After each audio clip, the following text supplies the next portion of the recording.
Okay, so now transitioning into our What's Being Slept On segment. For this week, we are talking code switching with a particular kind of focus on the notion of higher education as the quote-unquote great neutralizer. Yes. To start out, we want to kind of sort of define code switching, and I know that there are a lot of different interpretations of what that is, and if you continue listening, we are going to interview one of our colleagues a little bit later on.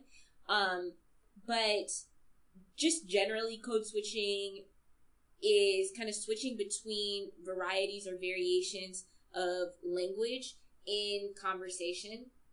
And I think I would, kind of per our conversation, want to add, potentially behavior, just styles of maybe dress, styles of like carrying yourself.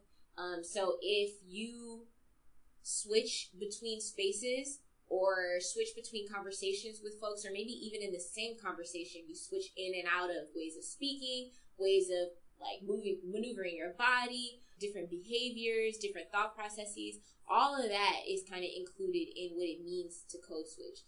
And this is this conversation and this topic and is kind of an extension of double consciousness that we talked about during episode 4.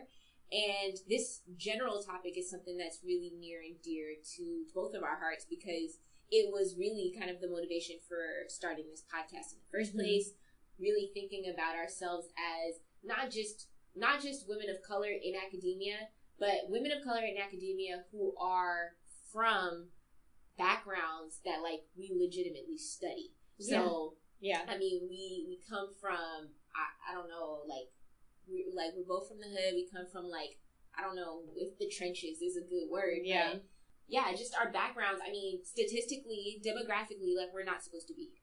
Yeah. So thinking about that and thinking about the fact, thinking about where we are and how we kind of navigate and move around in this space and how we negotiate those tensions, because you don't leave your neighborhood and then move into an academic space and then just